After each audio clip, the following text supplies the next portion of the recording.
नमस्कार, मैं डॉक्टर ममता आशुतोष शर्मा MSD 6 के एक टॉपिक भारतेंदु युग का काल विभाजन और नामकरण के संदर्भ में कुछ कहना चाहूँगी। भारतेंदु युग का प्रारंभिक जो समय निर्धारित किया है वो समय कुछ जो है उपयुक्त नहीं मालूम देता। उसका एक सबसे बड़ा कारण है कि जो हमारा काल विभाजन हुआ है उस काल विभाजन में एक छोटी सी कमी है। हिंदी साहित्य के काल विभाजन में जब हम देखते हैं कि आदि काल का समय 950 से लेकर के 1375 तक माना जाता है। 1375 से लेकर के 1700 तक के समय को भक्ति काल का समय माना जाता है। 1700 से लेकर के 1900 तक के समय को जो है वो रीति काल के अंतर्गत माना जाता है और 1900 से अब तक आधुनिक काल के अंतर्गत माना जाता है। यदि ये समय एक निर्धारित समय है तो 1800 से जो 1850 से हम आधुनिक काल का उदय मानते हैं वो किस आधार पर मानते हैं। यहाँ पर कुछ चीज़ें छूटी हुई हैं। वो ये कि सन 1800 से जो समय है 1700 से 1800 तक का जो समय है वो वह समय जो है वह रीति काल का समय होना चाहिए। कारण ये है, पहले मैं कुछ आचार्यों ने जो समय बताए हैं उनको रखना चाहूँगी और उसके बाद में अपनी बात को रखूँगी।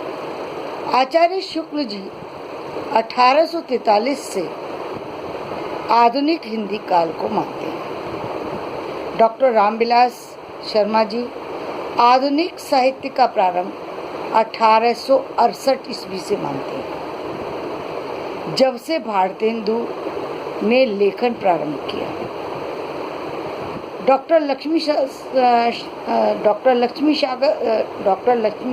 सागर वार्ष्णेय ने 1850 ईस्वी से हिंदी साहित्य के आधुनिक काल का प्रारंभ मानते हैं। वैज्ञानिक घटनाओं और राजनीतिक घटनाओं के प्रभाव को देखते हुए हिंदी साहित्य के आधुनिक युग का प्रारंभ 1850 से मानना उचित प्रतीत होता है। इन सारी चीज़ों को देखते हुए जो सभी लोग हैं वो मानते हैं कि 1850 से हिंदी साहित्य के आधुनिक काल का उदय मानना चाहिए। इसी आधुनिक काल के उदय का समय आज भारतेंदु काल का समय आचार्य रामचंद्र शुक्ल जी ने 1893 माना, क्योंकि उन्होंने 1900 से आधुनिक काल का समय माना। 1893 से उन्होंने भारतेंदु काल का उदय माना है और डॉक्टर रामविलास शर्मा जी ने लक्ष्मी सागर वार्ष्णेय जी ने जो और रामचंद्र शुक्ल जी ने आधुनिक काल का उदय जो है वो 1893 से माना है। एक जगह 1893 से माना है, दूसरी जगह 1900 से माना है। तो 1893 से यदि वो मानते हैं तो यहाँ पर उन्होंने नागरिक प्रचारणी सभा की स्थापना वर्ष से आधुनिक काल का उदय माना है। और यदि वो भारतेंदु युग को 1868 से मानते हैं तो ये भी संभव नहीं है। इसका कारण ये है कि भारतेंदु जी ने जब लेखन प्रारंभ किया यानी 1868 में उन्होंने लेखन का प्रारंभ किया और कोई भी व्यक्ति लेखन प्रारंभ करते ही युग का प्रवर्तक नहीं बन सकता। किसी भी कार्य को करने में कुछ समय लगता है। एक दिन के अंदर किसी काम में बदलाव नहीं आ सकता। एक पुस्तक को लिखकर एकदम बदलाव नहीं आ सकता। एक युग परिवर्तन के लिए कुछ कार्य की आवश्यकता होती है, क्योंकि उस कार्य को समाज के सामने आने में एक समय लगता है। ऐसा नहीं होता कि आपने काम किया और आपके लेखन के तुरंत बाद ही आप समाज में सामने आ गए, ऐसा नहीं होता। इसके अलावा जो समय निर्धारित किया गया है उसमें जहाँ तक मुझे लगता है उसके अनुसार 1700 से 1800 तक का जो समय है उसे रीतिकाल मानना चाहिए। 1800 से और 1843 तक ही मान लेते हैं हम रामचंद्र शुक्ल जी के समय के अनुसार। तो वो समय जो है उस समय को शैक्षिक नवजागरण काल का समय मानना चाहिए, क्योंकि उस समय हिंदी का उदय नहीं हुआ है। उस समय सिर्फ कॉलेजों की स्थापना की, गिल क्राइस्ट ने कॉलेज की स्थापना की थी, यानी शिक्षा का प्रारंभ हुआ था। भारतीय समाज में शिक्षा का अभाव था, कॉलेज का अभाव था, तो शिक्षा का कॉलेज की स्थापना हुई, मतलब यानी एक कॉलेज की स्थापना हुई, यानी ग्रेजुएशन और पोस्ट ग्रेजुएशन की भारत के अंदर एक क्लासेस स्टार्ट हुई। गुरुकुल की परंपरा से हम लोग कुछ आगे बढ़े, समाज में स्कूल खुलने लगे। तो इस समय को हम शैक्षिक नवजागरण कह सकते हैं। इसके बाद 1923 से यदि हम समय को देखें तो उसमें औद्योगिक परिवर्तन हुए, प्रेस लगाई गई और तरह तरह की चीज़ें आई, रेल आई और बहुत सारी चीज़ें हुई, तो हम उसको औद्योगिक परिवर्तन के अंतर्गत रख सकते हैं। 1843 से हिंदी में कुछ लेखन प्रारंभ हुआ, इसलिए हम 1843 को हम हिंदी के अंदर भी रख सकते हैं। लेकिन 1850 का जो समय है, 1850 से लेकर 1880 तक का जो समय था उसमें हिंदी का प्रारंभ माना जा सकता है। और वो हिंदी का जो प्रारंभ है वो प्रारंभिक अवस्था है, उसमें कोई भी ऐसा जो है बहुत जो है जिसको कहेंगे बहुत ही सॉलिड हिंदी का काम नहीं हुआ है, बल्कि एक सामान्य काम हुआ है। 1880 के बाद जो लेखन हुआ है उसमें बहुत सारे लेखक आए हैं। हाँ, ये बात अलग है कि भारतेंदु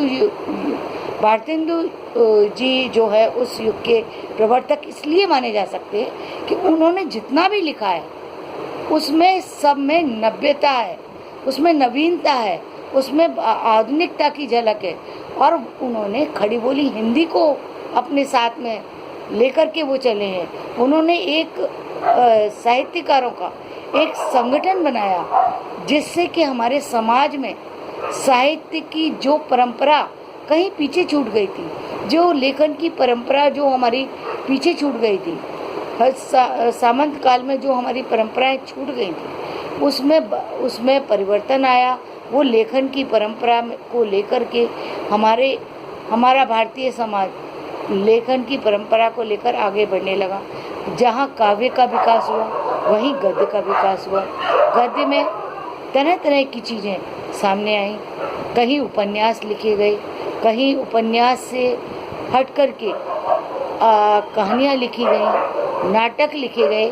और ये सारे जो नाटक लिखे गए, कहानी लिखी गई, कविताएं लिखी गई, इन सब को नवीनता की दृष्टि से लिखा गया। यानी अब तक जो लिखा जा रहा था वो किसी न किसी पुरातन जो है सभ्यता को जो है वो आगे लेकर के चल रहे थे, पुरानी परिपाटी को आगे लेकर के चल रहे थे।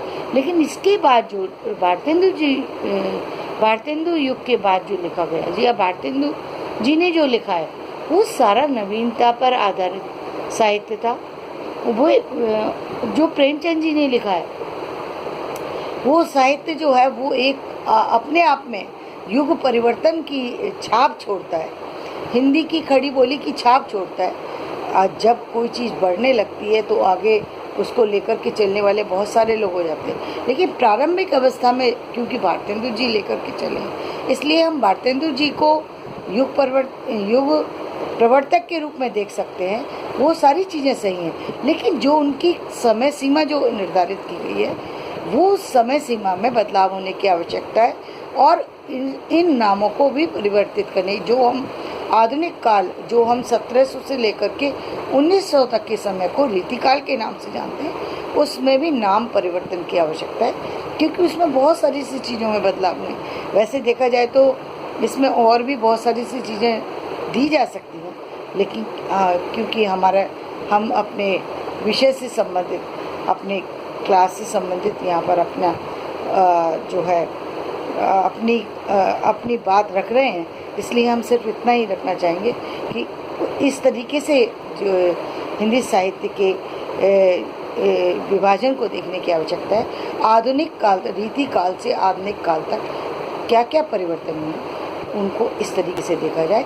और आधुनिक काल के बाद भी जो रामचंद्र शुक्ल जी के जाने के बाद, उसके बाद से अब तक जो हमारी समय सीमाएं हैं, इतिहास में जो बदलाव आए हैं, उसके अनुसार भी इतिहास के लेखन की परंपराएं बदली हैं। 1990 से जो साहित्य हिंदी में आया है, उस साहित्य में जो नवीनता दिखाई देती है, जो नई झलक दिखाई देती है, वो एक अलग तरह की है। सन 2020 में जो एक बहुत बड़ा परिवर्तन हिंदी साहित्य में आया है, वो कुछ अलग तरीके का है। इसके बारे में हम चर्चा अन्य किसी वीडियो में करेंगे। तो आज का टॉपिक यहीं